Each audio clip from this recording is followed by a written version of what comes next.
মৃত্যুর মতো এত স্নিগ্ধ, এত গভীর, সুন্দর আর কিছু নেই। কারণ মৃত্যু অনিবার্য। তুমি যখন জন্মেছো তখন তোমাকে মরতেই হবে। এইটা যদি তোমার মাথায় থাকে, তুমি পাপ করতে পারবে না, 1 নম্বর। 2 নম্বর হচ্ছে যে যেটা যেটা অনিবার্য তাকে ভালোবাসাটাই শ্রেয়। তাকে যদি ভয় পাও, সেটা এক ধরনের কি বলবো, এক ধরনের মূর্খতা। কারণ তুমি জ্ঞানী, তুমি শিক্ষিত, তুমি মৃত্যুকে কেন ভয় পাবে? মৃত্যুকে আলিঙ্গন করো, গ্রহণ করো, বরণ করে নাও, তাহলে দেখবে জীবন অনেক সুন্দর। দেখো, একটা মানুষ যখন তার সময়ের আগে চলে যায় তখন কষ্ট পায়। এইসব জিনিস আমার কাছে রহস্যময় মনে হয়।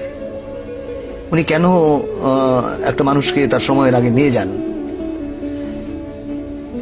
এর কোনো যৌক্তিক কারণ আমি খুঁজে পাই। সঠিক সময়ে মৃত্যুবরণ করে আমি আন্দোলিত হই।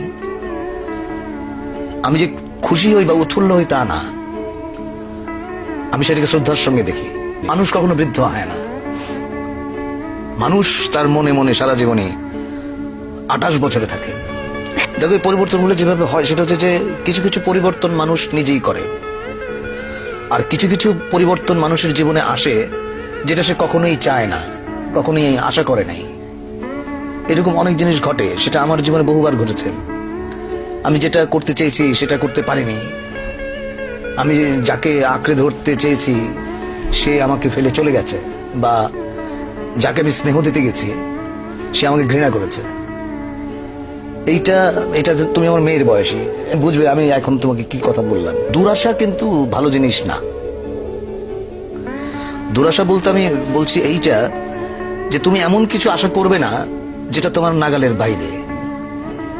দুরাশাটা করতে নেই। আশা করো যা তোমার ক্ষমতার ভেতরে আছে, যা তুমি অর্জন করতে পারবে, যা তুমি গ্রহণ করতে পারবে, ওইটুকু আশা নিয়েই মানুষ বাঁচে। অনেক সময় অনেক আশাই পূর্ণ হয় না। অনেক সময় তুমি আশা করো নাই, এমন জিনিস ঘটে যায়।